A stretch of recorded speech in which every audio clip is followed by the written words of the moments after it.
Hi tears. Daily நம்ம கிட்ஸுக்கு என்னதான் லஞ்ச் கட்டுறதுன்னு கன்ஃபியூஸ் ஆகுறீங்களா? இந்த தடவை ஒயிட் சாஸ் பாஸ்தா ட்ரை பண்ணி பாருங்கள். கிட்ஸுக்கு டெஃபினட்டாக ரொம்ப பிடிக்கும்.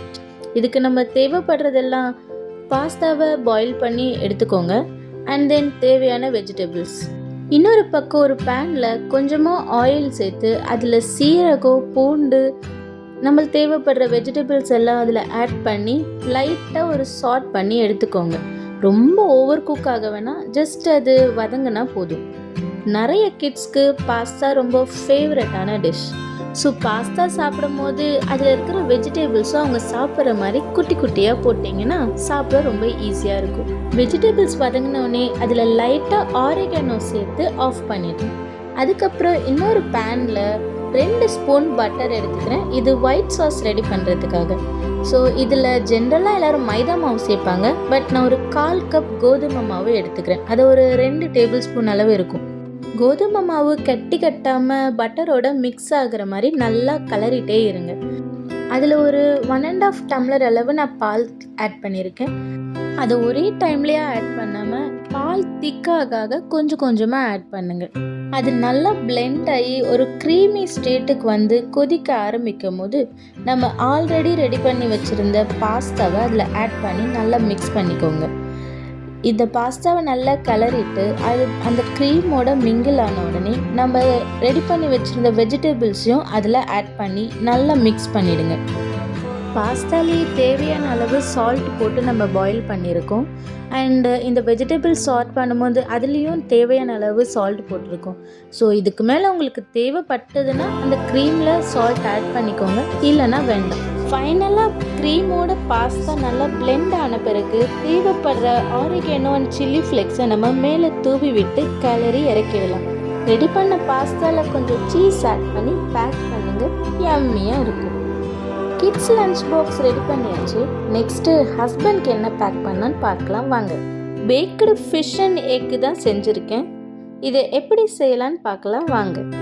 மைக்ரோவேவில் தான் நம்ம பேக் பண்ண போகிறதால ஒரு கண்ணாடி பவுலில் தான் இந்த டிஷ் நம்ம ஃபுல்லாக செய்ய போகிறோம்.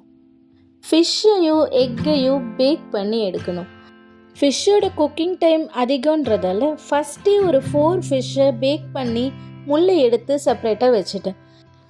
எக்கு ஆம்லேட்டுக்கு நம்ம ஆட் பண்ணுற மாதிரி பெப்பர் அண்ட் சால்ட்டை அந்த எக்கோட நான் ஆட் பண்ணிட்டேன்.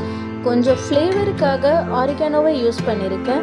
அண்ட் நல்லா மிக்ஸ் பண்ணிவிட்டு ஆல்ரெடி பேக் பண்ணி வச்சுருந்த ஃபிஷ்ஷை இது கூட சேர்த்து ஒன்றா பேக் பண்ண போகிறோம். ஆம்லெட்டில் நம்ம வெஜிடபிள்ஸ் ஆட் பண்ணி எக்கோட சேர்த்து போடுற மாதிரி இதில் நம்ம ஃபிஷ்ஷை ஆட் பண்ணி போடுறோம். எக்கும் ஃபிஷ்ஷும் நல்லா பிளெண்ட் ஆனவுடனே ஒரு ரேப்பர் வச்சு நல்லா ரேப் பண்ணிவிட்டு அந்த பவுலை மைக்ரோவேவ் ஓவனில் வைக்க போகிறோம்.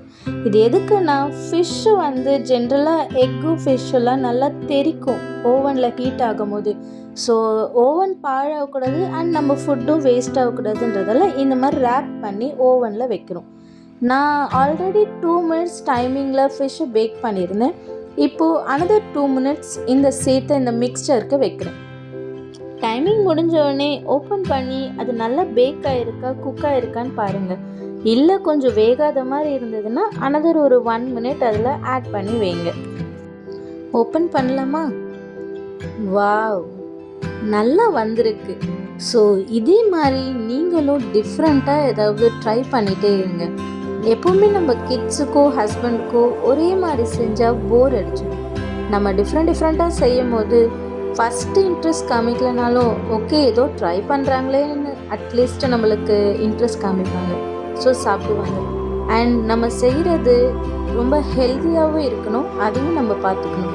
இதில் ஒரு சொட்டு கூட நான் ஆயில் சேர்க்கல, பட் ரொம்ப எம்மியாக இருக்கும் சாப்பிடும் போது. உங்களுக்கு வேணும்னா லைட்டாக சில்லி சாஸை மேலே ஆட் பண்ணிக்கலாம். பட் நான் எந்த சாஸும் ஆட் பண்ணலை. நம்ம ஃபிஷ்ஷு மசாலா போடும் போது நம்ம என்னென்னலாம் ஆட் பண்ணுவோமோ நார்மல் ஃபிஷ் ஃப்ரைக்கான மசாலா இன்க்ரீடியன்ஸ் தான் ஆட் பண்ணியிருக்கேன். அதையும் வந்து நான் ஃபிஷ் ஃப்ரைக்காக தான் ஆட் பண்ணேன். ஸோ இதில் வந்து எந்த ஆயிலும் ஆட் பண்ணாமல் பச்சை ஃபிஷ்ஷை நான் பேக் பண்ணி எடுத்து அதில் எக்கை ஆட் பண்ணி அதையும் பேக் பண்ணி நம்ம கொடுத்துருக்கோம். இந்த குட்டி குட்டி க்யூப்ஸாக கொடுக்கும்போது சாப்பிட்றதுக்கு ஃபோக்கில் எடுத்து சாப்பிட்றதுக்கு ரொம்ப ஈஸியாக இருக்கும். அண்ட் ஃபைனலாக வாட்டர் மெலனை வந்து கொடுத்துருக்கேன் ஃபைபர் கண்டென்ட்டுக்காக. இது ரொம்ப நல்லது உடம்புக்கு. சீசன் டைமில் கிடைக்கிற எல்லா ஃப்ரூட்ஸுமே ரொம்ப நல்லது. அது வாட்டர்மெலன் ஆகட்டும், மேங்கோ ஆகட்டும், இல்லை எனி ஃப்ரூட். நம்ம எந்த சீசனல் ஃப்ரூட்ஸையுமே மிஸ் பண்ணாமல் சாப்பிடணும். அதுதான் உடம்புக்கும் ஹெல்த்தி. நீங்கள் உங்கள் ஃபேமிலியோட ஹெல்த் கான்ஷியஸ்க்கு என்னென்னலாம் பண்ணுவீங்கன்றதை கமெண்ட் பண்ணுங்கள். பாய் டியர்ஸ்.